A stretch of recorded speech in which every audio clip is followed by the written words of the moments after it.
Bismillahirrahmanirrahim. Teman-teman, kita masih ngebahas tentang GR dalam merespon nikmat dan ujian dari Allah Subhanahu wa taala. Kan biasanya kalau kita ngomongin tentang nikmat identik dengan syukur ya. Terus kalau ujian identik dengan sabar. Tapi gak selalu kayak gitu keadaannya. Kadang-kadang nikmat itu bisa bikin kita GR. Ujian bisa bikin kita salah sangka kepada Allah Subhanahu wa taala. Seolah-olah Allah kalau kasih ujian itu kayak gak suka sama kita. Padahal kadang Allah kalau kasih ujian itu tandanya masih perhatian sama kita. Kenapa atuh perhatiannya ngasih ujian? Bisa banyak banget alasannya, bisa pengen ngapusin dosa-dosa kita, bisa pengen ngangkat derajat kita walaupun kita nggak usah terlalu kegeeran ke sana, minimal menghapus dosa-dosa ya. Bisa juga emang mungkin hanya dengan cara dikasih ujian kita rajin beribadah. Dan itu kita banget kayaknya tuh. Kalau lagi banyak masalah, tahajudnya rajin. Mendekati ujian nasional, tahajud nggak tinggal selama sebulan. Hari ujian nasional terakhir, malamnya udah nggak tahajud lagi. Kan kita banget nih. Nah, orang yang tipenya kayak gini kadang emang cara untuk biar dekat ke Allah emang dikasih ujian. Makanya jangan jadi tipe kayak gitu. Walaupun ada orang lain yang soleh tapi tetap dikasih ujian. Kenapa?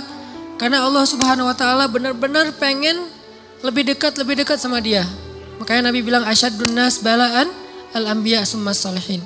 Orang yang paling banyak diuji sama Allah itu orang para nabi, kemudian orang soleh, kemudian yang mendekati kesolehan dan seterusnya dan seterusnya.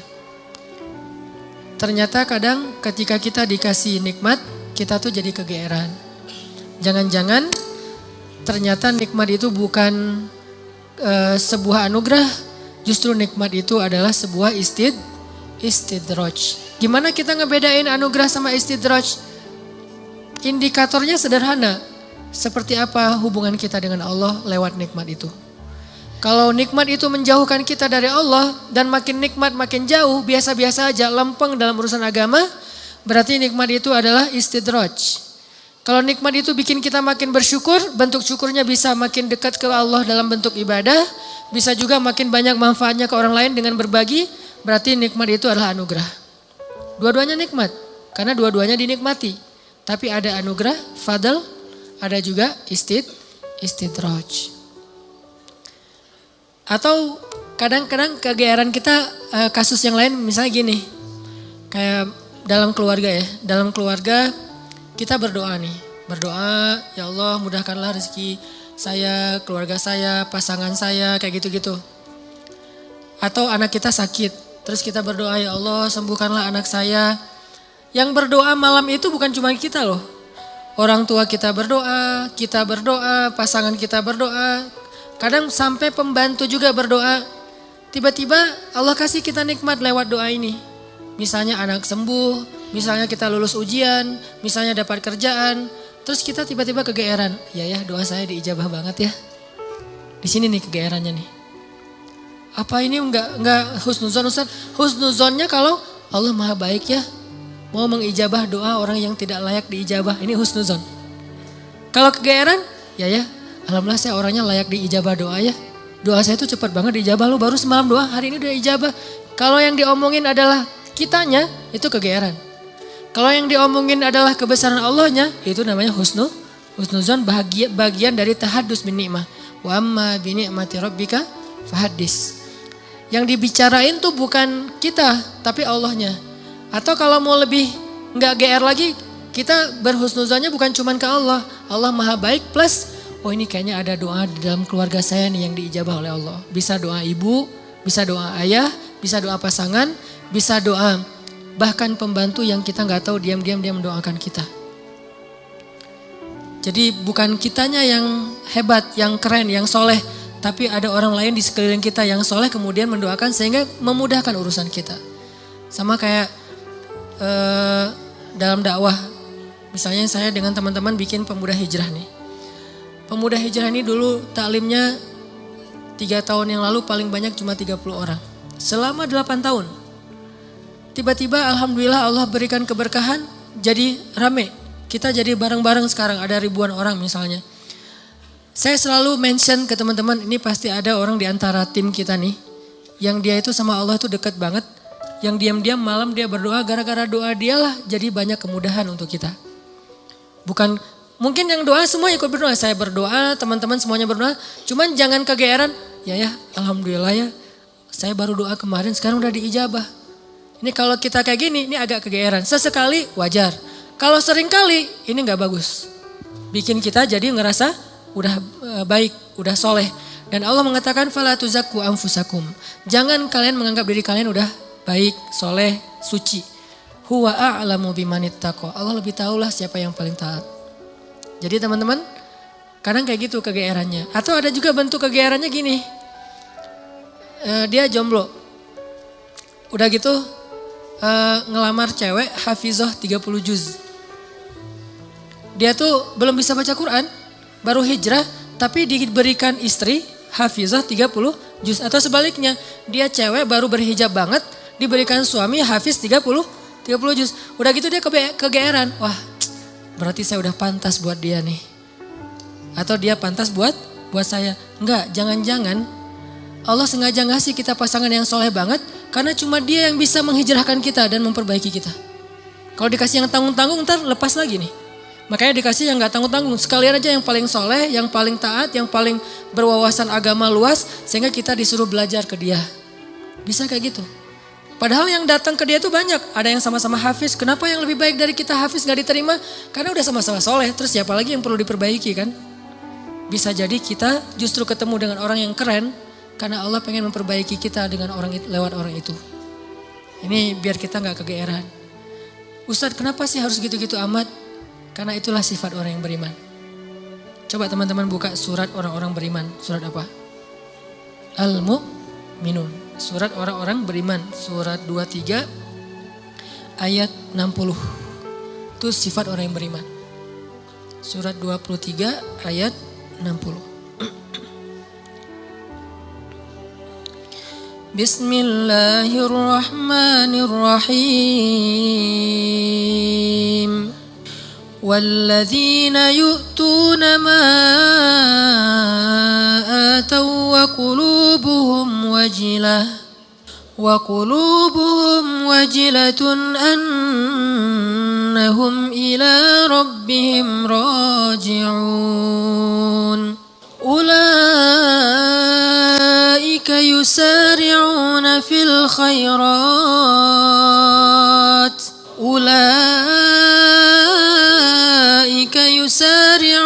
في الخيرات وهم لها سابقون.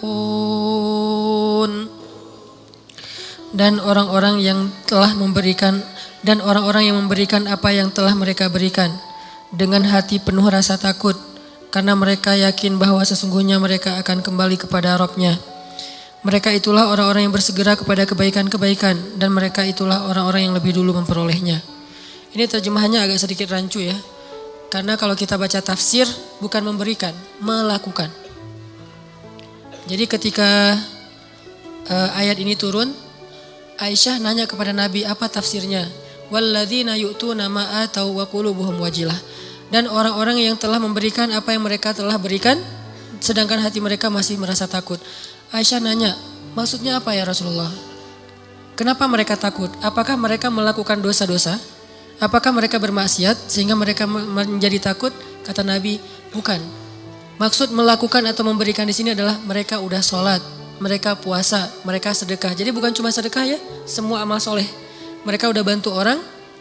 Jadi mereka itu udah banyak banget ngelakuin kebaikan, sedangkan hati mereka wajilah, masih merasa takut.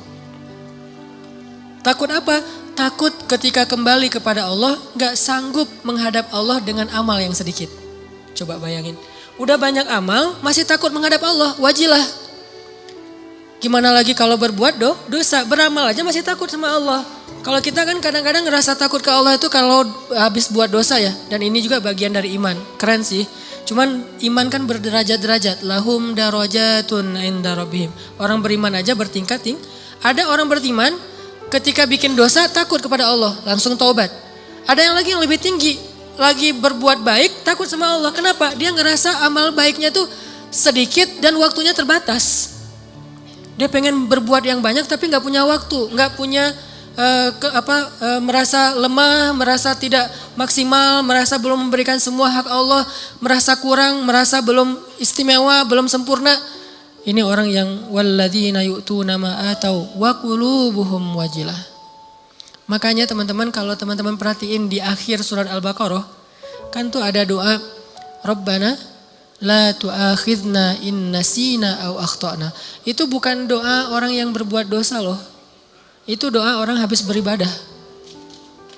Dia habis beribadah, habis sholat misalnya, doanya Rabbana la tu'akhidna in nasina aw akhtana. Udah beribadah masih minta maaf sama Allah. Ya Allah, jangan marah ya sama saya kalau saya ada yang silap, ada yang lupa, ada yang gak sempurna. Ini orang beriman, udah beribadah masih minta maaf. Sama kayak ayat idza jaa nasrullahi wal fath wa ra'aitan nasa yadkhuluna fi dinillahi afwaja fasabbih bihamdi rabbika wastaghfir. Kalau telah datang pertolongan Allah dan kemenangan dan engkau melihat orang berbondong-bondong masuk kepada agama Allah. Maksudnya apa? Kalau dakwah kamu sudah sukses. Wahai Muhammad, wahai kaum muslimin, kalau dakwah kalian sudah sukses, orang berbondong-bondong ikut pengajian, orang berbondong-bondong berhijrah, jadi tren baru sekarang Islam misalnya di zaman dulu Nabi. Orang berbondong-bondong memeluk agama Islam. Dakwah kamu tuh udah keren banget, usaha kamu tuh udah maksimal.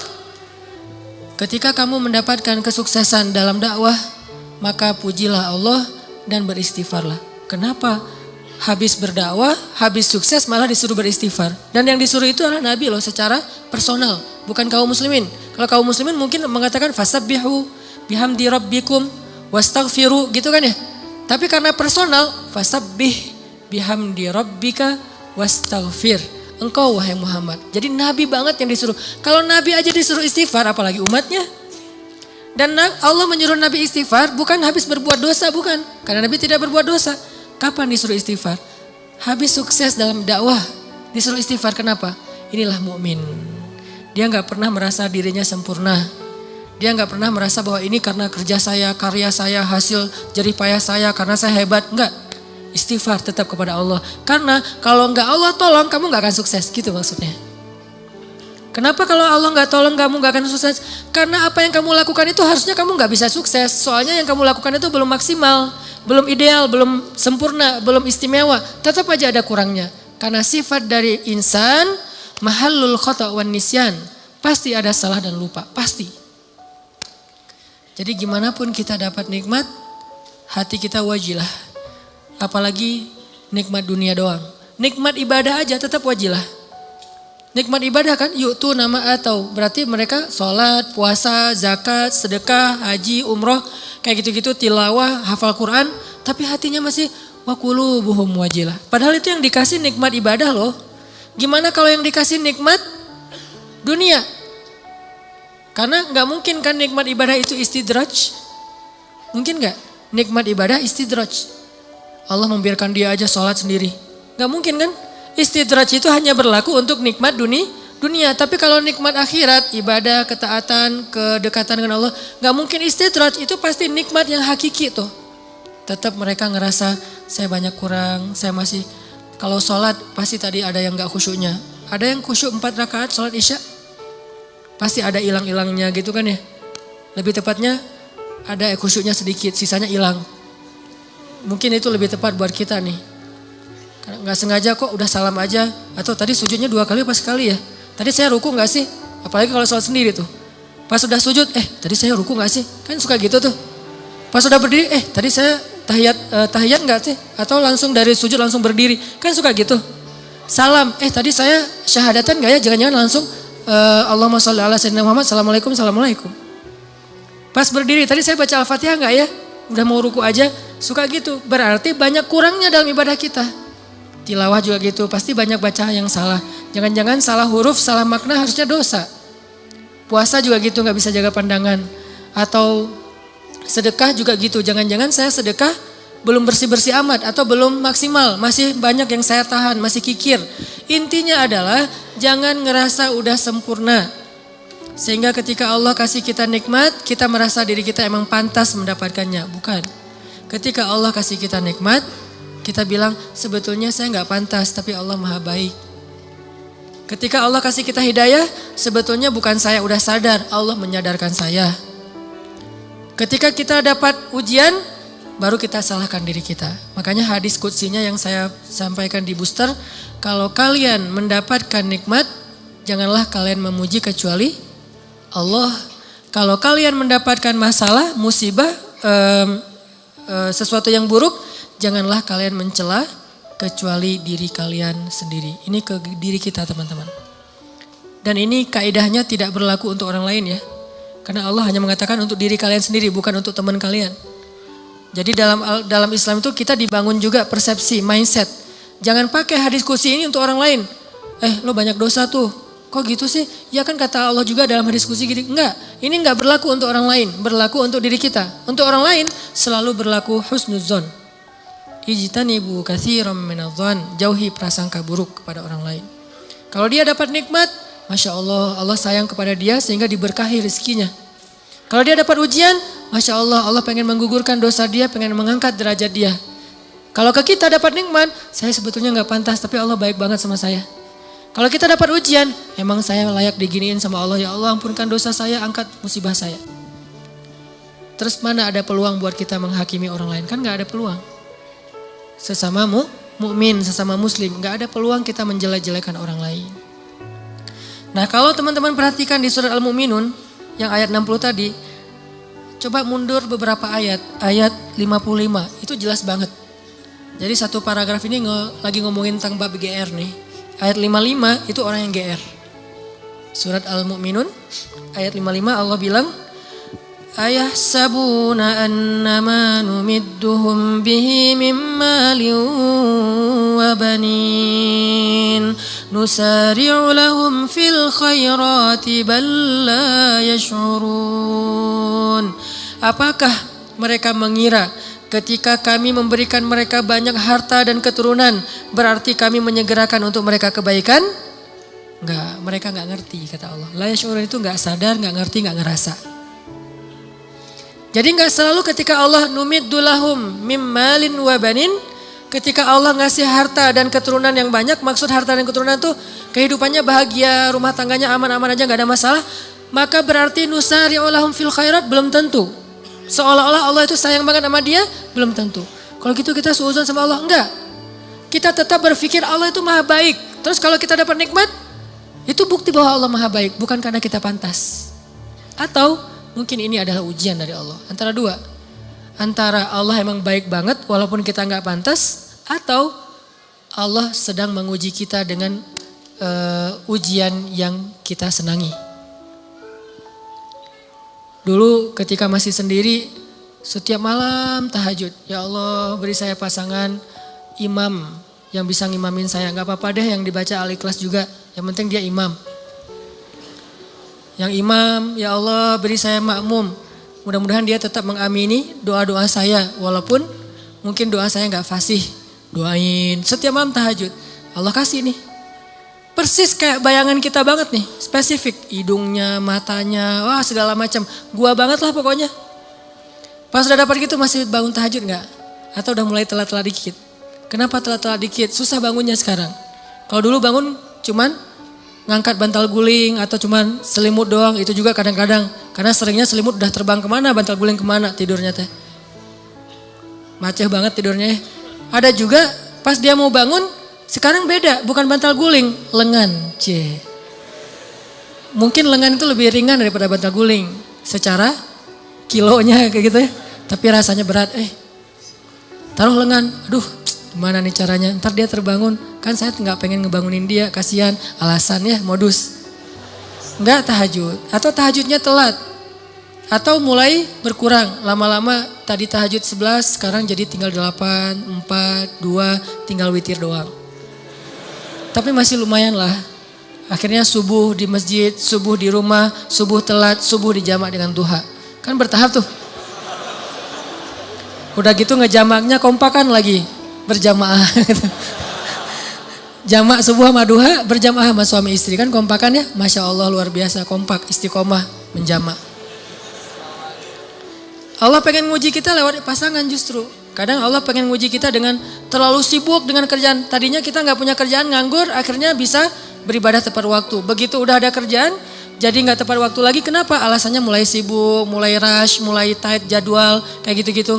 Nah ini artinya jangan selalu kegeeran bahwa Allah sayang sama kita. Bahwa kita layak disayangi oleh Allah, bukan.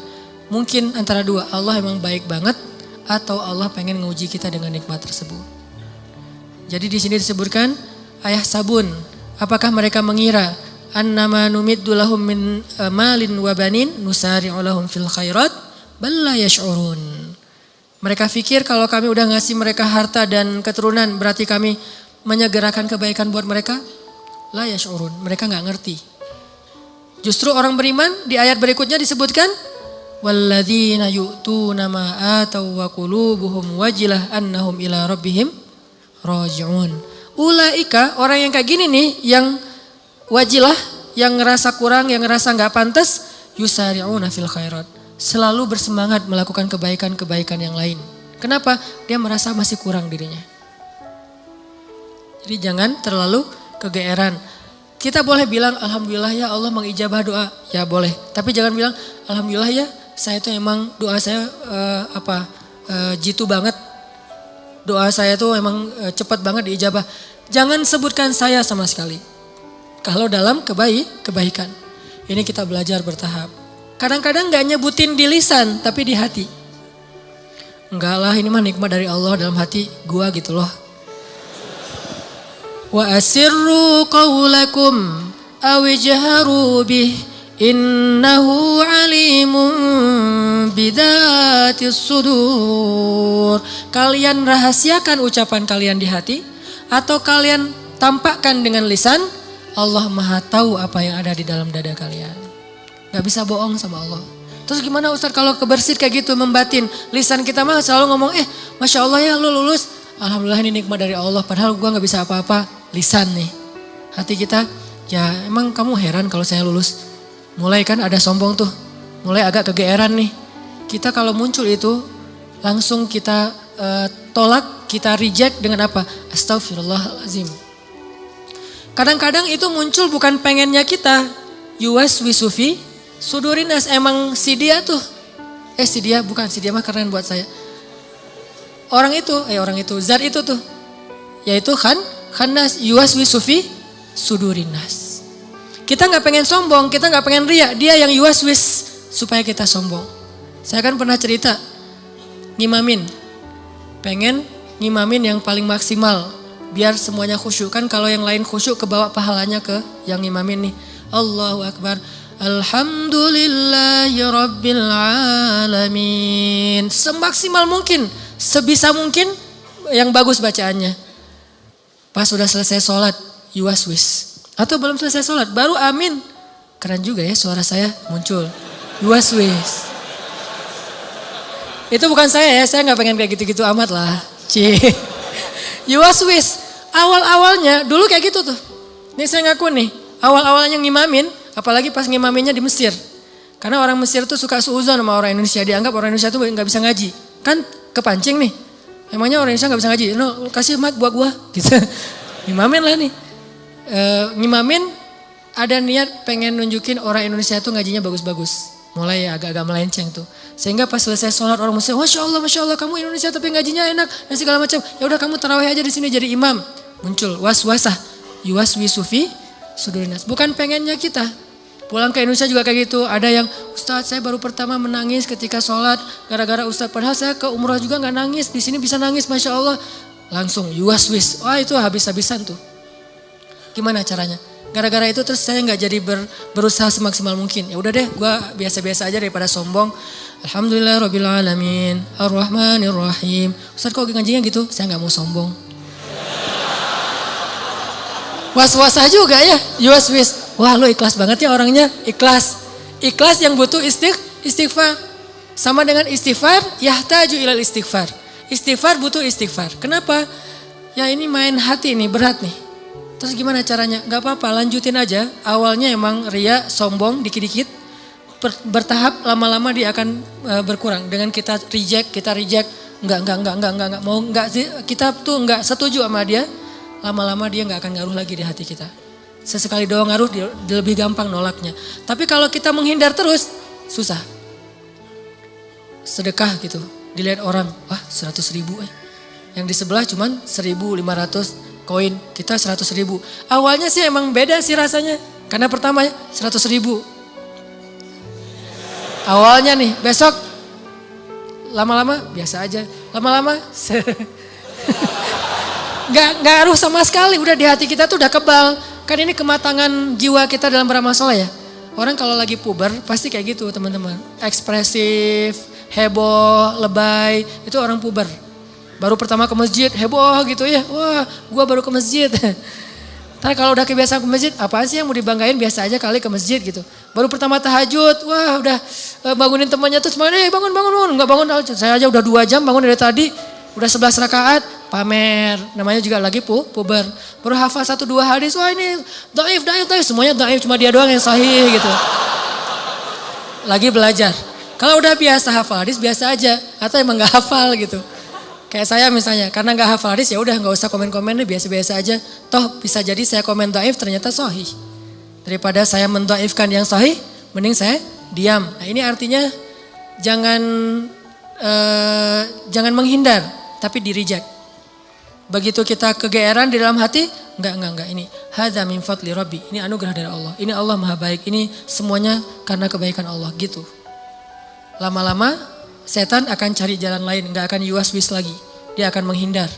Sampai kita menjadi orang yang kalau kata guru saya mukhlasin. Apa arti mukhlasin? Kalau mukhlisin orang yang ikhlas. Kalau mukhlasin orang yang udah enggak ada bedanya di mata dia emas dengan batu. Udah sama tuh. Ketika ditaruh emas, dia senyum, dikasih batu juga dia senyum. Gak ada bedanya antara batu dengan emas, mukhlas. Maka setan udah gak bisa nggodain dia. Gimana nggodain? Orang emas dan batu sama di mata dia. Tapi kalau emas masih lebih berharga daripada batu, cuman dia masih berharap ridho Allah, itu namanya mukhlis. Kalau emas lebih berharga daripada batu dan dia tidak lagi berharap ridho Allah, itu udah gak mukhlis. Ada orang yang riya, ada mukhlis, ada mukhlas. Di mata Nabi Muhammad SAW, emas dan batu itu udah sama. Makanya setan udah nggak mau godain Nabi Muhammad, kecuali ada setan yang masih anak baru gitu, godain Nabi Muhammad. Kalau setan yang udah senior ya, udah tahu oh itu Muhammad nggak usah digodain deh, habis-habisin waktu loh. Mending godain yang lain-lain aja yang sahabat. Tapi kalau yang baru-baru kayak semangat gitu, gua mau godain orang nih. Pas ngeliat, wah ini ada lagi sholat digodain Nabi Muhammad digodain, kan sia-sia ya. Jadi kayak buang-buang waktu gitu. Dia godain Nabi Muhammad, begitu Nabi selesai sholat dipegangin, digulung sama Nabi, digantung di tiang masjid. Teriak-teriak gitu. Pas pagi-pagi anak-anak Madinah, anak-anak kecil gitu, pergi sholat subuh ngelihat ada bola tuh mau diambil sama mereka, mau ditendang-tendang. Kata Nabi jangan. Udah ditendang-tendang mereka, dia udah kesakitan, dikeroyok sama anak kecil Madinah gitu. Bayangin jin di masa itu jadi bola. Terus ditendang-tendang sama anak Madinah, diambil sama Nabi, dilepas, terus dia lari. Baru dia sadar sekarang, oh saya ternyata salah godain, yang digoda adalah Rasulullah SAW. Kata teman-temannya, lo sih gak nanya-nanya ke senior. Ini teman-teman artinya memang gak bisa sekaligus. Kadang emang kita kegeeran juga, dan saya ngerasa kadang kegeeran. Lagi doa kayak kemarin misalnya, ya Allah saya doa di dalam hijir ya. Saya doa ya Allah kasih saya jalan agar saya bisa mengunjungi kamp pengungsi di Suriah. Saya pengen banget ke sana gitu, pengen ngelihat langsung, mudah-mudahan dari situ semangat untuk bersosial, ngelakuin kegiatan kemanusiaan itu lebih kencang lagi. Pulang dari sana gak lama kemudian dapat jalan langsung, insya Allah April mau ke kamp pengungsi misalnya, langsung kegeeran. Doa saya diijabah ya, keren ya, yang muncul kayak gitu kan? Enggak. Kita tolak nih, gimana nolaknya? Sebetulnya sih saya belum pantas ke sana, tapi Allah pengen ngasih saya ke jalan kebaikan gitu. Terus aja gitu. Lama-lama hal-hal yang kayak gitu nggak akan mempengaruhi keikhlasan kita lagi. Terakhir teman-teman, balik lagi kepada awal, kalau kita ngelihat ada orang dapat musibah, kita berhusnuzon dengan cara mudah-mudahan musibah ini mengangkat derajat dia. Kalau kita ngelihat teman kita dapat nikmat, kita berhusnuzon dengan mengatakan dia memang pantas mendapatkan nikmat itu karena Allah sayang sama dia. Sebaliknya kalau ke kita dapat musibah, kita katakan saya banyak dosa, makanya dikasih ujian kayak gini untuk menghapus dosa saya. Kalau kita dapat nikmat, kita katakan saya sebetulnya nggak pantas, tapi Allah maha baik. Sehingga Allah memberikan kenikmatan ini untuk saya. Mudah-mudahan dengan mindset kayak gini, gak ada lagi di antara kaum muslimin saling menyalahkan, saling menghujat, saling mentahzir, saling menjudge, saling menghakimi. Enggak. Kita fokus saja beramal masing-masing dan saling mendoakan orang lain. Apalagi kepada pasangan, jangan sampai kita ketika kadang-kadang gunain kartu as gitu ya sebagai suami. Istri misalnya ngelakuin apa terus ada masalah, tuh kan makanya dengerin kata-kata suami, kegeeran kan ya. Mungkin bukan karena kata-kata kita dia dapat masalah. Bisa aja Allah emang sayang sama dia kasih masalah supaya Allah mengangkat derajat dia. Jangan gampang kegeeran. Berharap yang baik boleh, tapi merasa diri baik enggak. Berharap dengan merasa itu beda. Mudah-mudahan ini bermanfaat. Coba kita nanti renungkan lagi surat Al-Mu'minun ayat 60 tadi. Walladzina yu'tuna ma ataw wa qulubuhum wajilah annahum ila rabbihim raji'un. Ulaika yusari'una fil khairat wa hum laha sabiqun. Itu poin dari kajian kita malam ini, surat Al-Mu'minun ayat 60 dan 61.